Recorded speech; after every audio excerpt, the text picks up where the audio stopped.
Salam alikoum. Que la paix et la bénédiction de Dieu soient sur vous. Monsieur Bouteflika a organisé, durant 17 ans, un pouvoir orgiaque. Il a brûlé, dilapidé, saccagé tout sur son passage.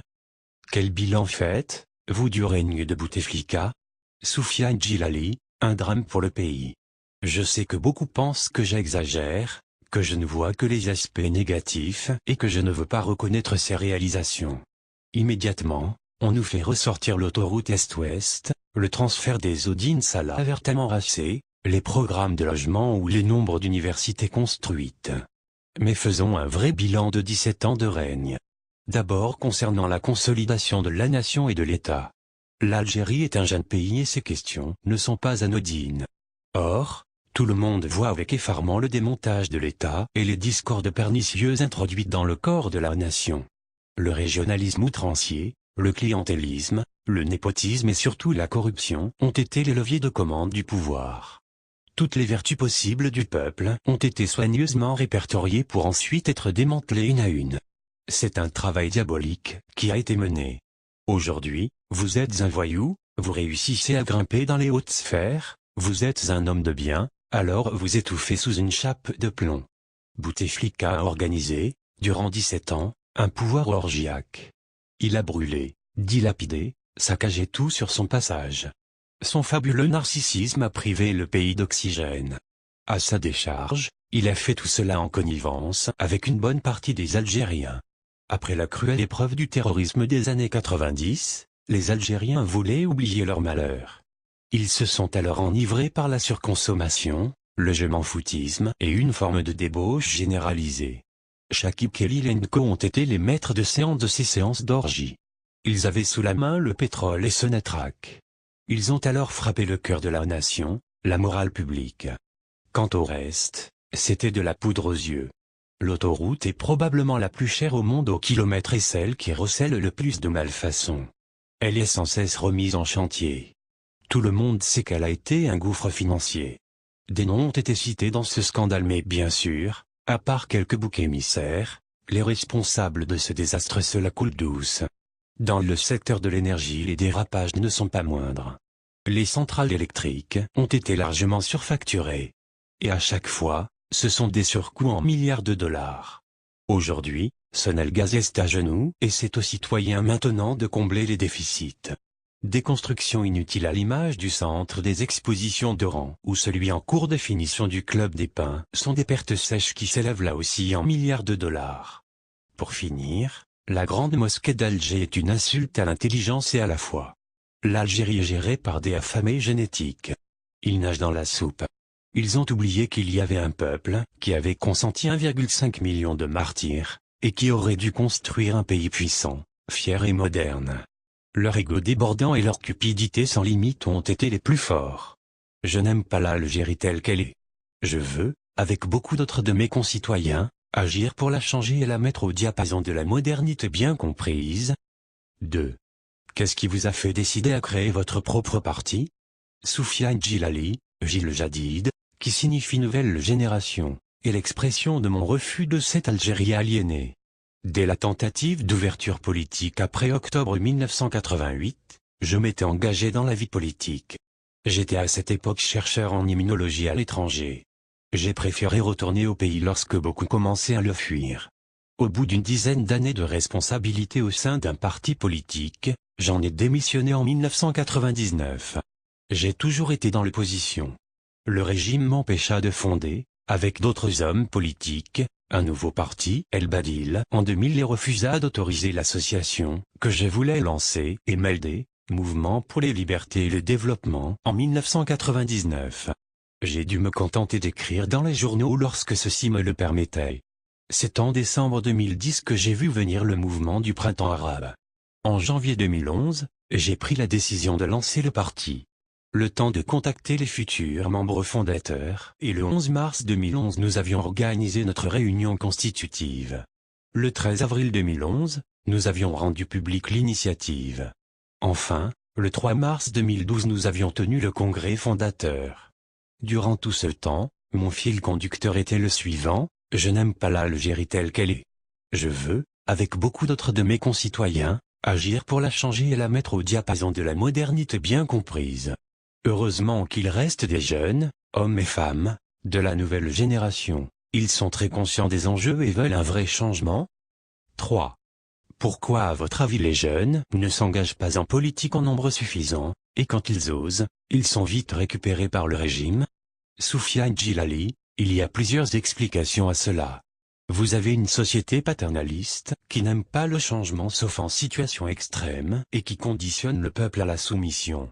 Le pouvoir en a profité en complicité avec toute une frange conservatrice qui a utilisé la tradition pour favoriser l'immobilisme.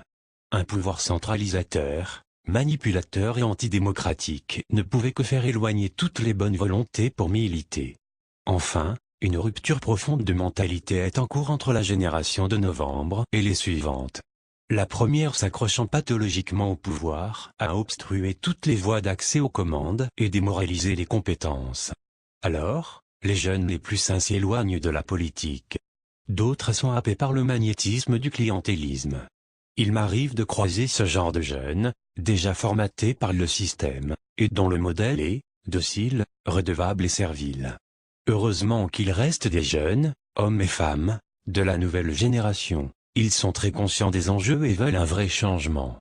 Ils sont encore trop peu, mais au fur et à mesure, ils s'imposeront. Quelle est la position de votre parti vis-à-vis des grandes questions du pays? La question des langues, la politique sociale et de l'emploi, la politique de l'enseignement et de la recherche scientifique, la justice, le statut de la femme, la politique économique et de santé, la politique étrangère et de sécurité, le conflit sahraoui? Soufiane Djilali, vaste question. En fait, nous avons déjà publié nos textes fondateurs, la déclaration de principe, un long préambule à notre projet de société pour clarifier l'assise intellectuelle de notre action ainsi qu'un programme gouvernemental à l'occasion de ma précandidature aux élections présidentielles de 2014. Par ailleurs, je projette de rendre public, probablement sous forme d'un essai dès la prochaine rentrée, notre projet de société. Il devrait provoquer un débat sur notre société, sur ses atouts et ses points faibles, ainsi que sur les perspectives de son évolution. Mais je veux bien répondre, bien que très succinctement, à votre question pour présenter à vos lecteurs les grands traits de notre programme. Concernant les langues, il faut très rapidement dépasser les crispations concernant Tamazight. Globalement c'est en voie de l'être. Par ailleurs il faut ouvrir rapidement le pays aux autres langues. Bien entendu, l'anglais doit devenir accessible, surtout à l'élite intellectuelle, universitaire, économique et politique. Le français, qui a plusieurs longueurs d'avance doit être entretenu.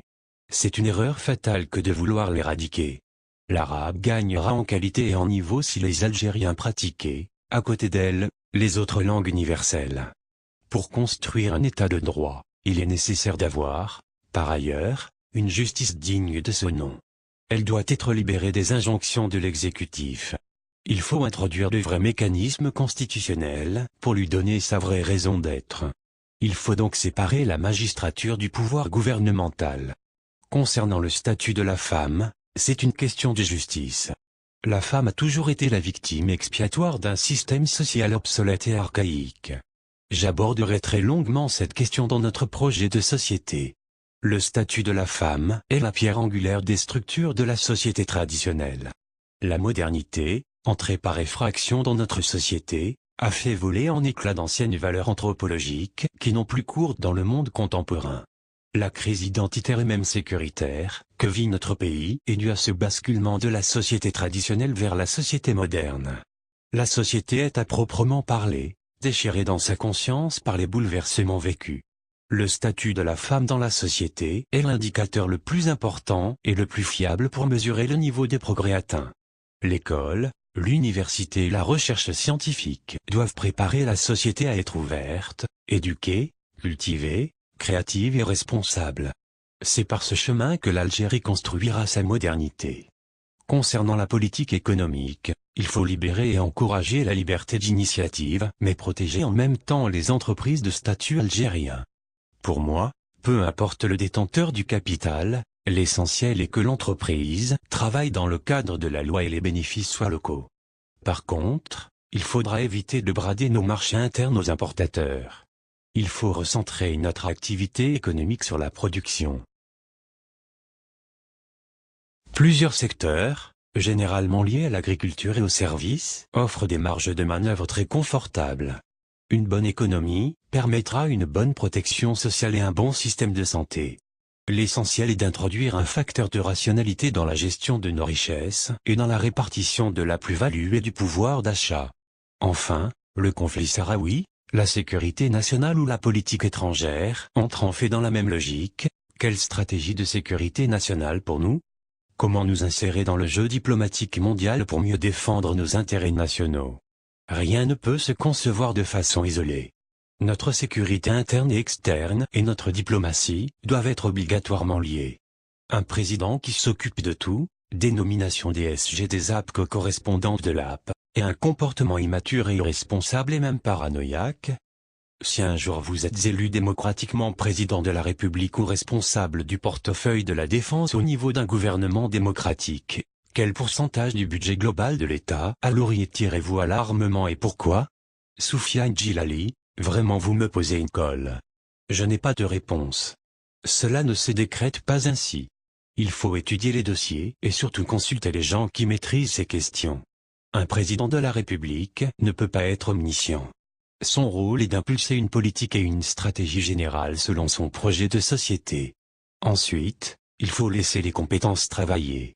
Un président qui s'occupe de tout, dénomination DSG des APCO correspondantes de l'AP, est un comportement immature et irresponsable et même paranoïaque.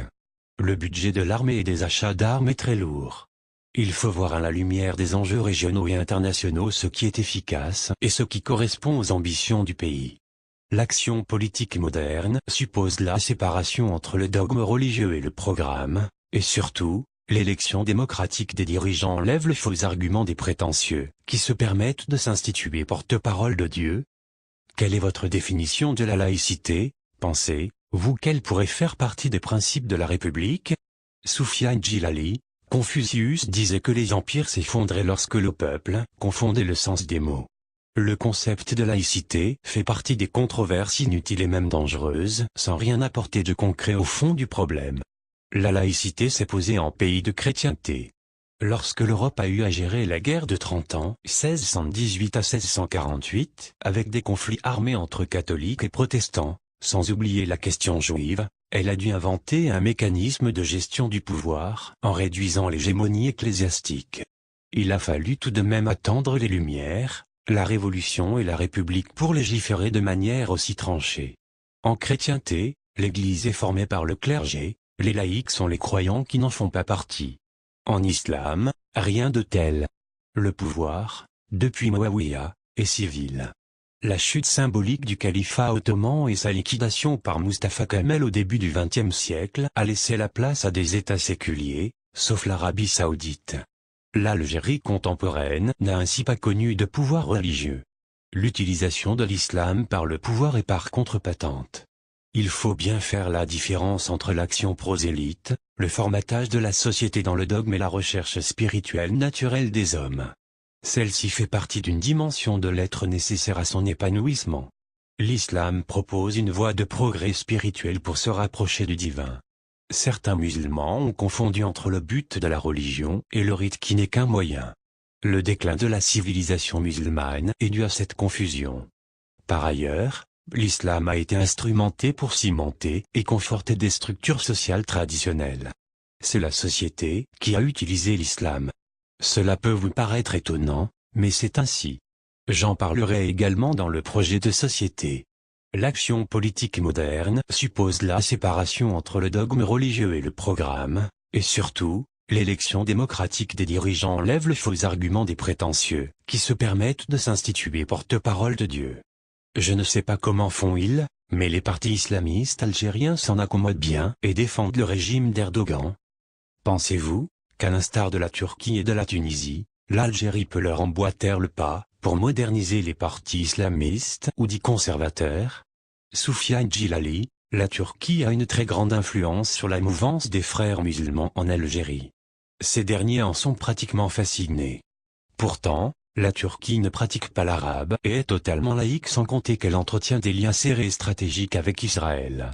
Je ne sais pas comment font-ils, mais les partis islamistes algériens s'en accommodent bien et défendent le régime d'Erdogan.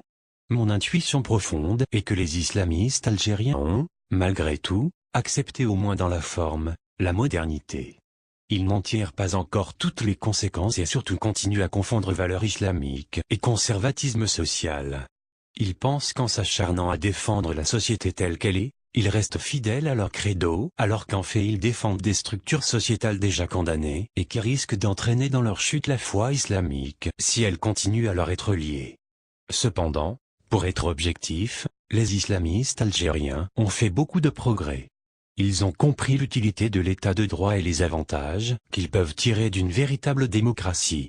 Ces deux points, état de droit et démocratie, sont le socle sur lequel se fondait l'action de l'opposition ces dernières années. Il n'est pas question pour moi de participer à la gestion du pays sous l'autorité du président actuel et de ses hommes. Je ne peux pas accepter les lignes rouges de Sadani ni côtoyer les hommes dont le nom est lié à de multiples scandales. Mon rôle est de travailler à faire partir ces régimes, pas à l'aider à rester. Justement, vous claquez la porte de la CNLTD au motif que le MSP fait avec le pouvoir. Vous le saviez depuis longtemps. Pourquoi cette décision tardive? Soufiane Djilali, je ne me permets pas de juger selon les rumeurs. Nous constituons avec d'autres partis une coordination sur la base d'engagements écrits. Il était bon que les partis de toute obédience se parlent. Le cloisonnement idéologique avantageait le pouvoir et préparait les futurs conflits dans la société. Il est préférable pour l'Algérie de voir des partis politiques rivaliser sur leur programme politique ou leur stratégie que de s'engager dans des conflits idéologiques tels que nous l'avions vécu dans les années 90. Ce serait une erreur que de rouvrir les plaies du passé. Tous les partis aspirent à un jeu politique transparent, adossé à des règles légales et constitutionnelles. Seul le pouvoir et ses affidés refusent de revenir à la souveraineté du peuple. Pour revenir à votre question, après 2 années de travail commun, Gilles Jadid s'est retrouvé isolé dans le groupe. Les autres partis refusaient de s'engager plus en avant. Gilles Jadid voulait que l'on passe du discours aux actes. Nous n'avions pas été suivis. Ce n'était en aucun cas un problème idéologique, j'en veux pour preuve l'attitude du RCD. Il s'est totalement solidarisé avec les 3 partis islamistes, MSP, Nada et Adala. La question n'était donc pas idéologique mais stratégique. Pour moi, sans avoir de garantie sérieuse, il était difficile d'aller aux élections. Je souhaitais également renforcer la solidarité politique de la coordination en demandant à ses membres de s'engager à ne pas négocier en solo. Gilles Jadid s'est retrouvé tout seul. J'ai compris que les jeux étaient déjà faits et il n'était pas question pour moi de cautionner un retour au quota. Je n'ai pas accepté également l'idée d'un gouvernement d'union nationale défendu sans cesse par le président du MSP et endossé par la coordination. Il n'est pas question pour moi de participer à la gestion du pays sous l'autorité du président actuel et de ses hommes. Je ne peux pas accepter les lignes rouges de Sadani ni côtoyer les hommes dont le nom est lié à de multiples scandales. Mon rôle est de travailler à faire partir ce régime, pas à l'aider à rester.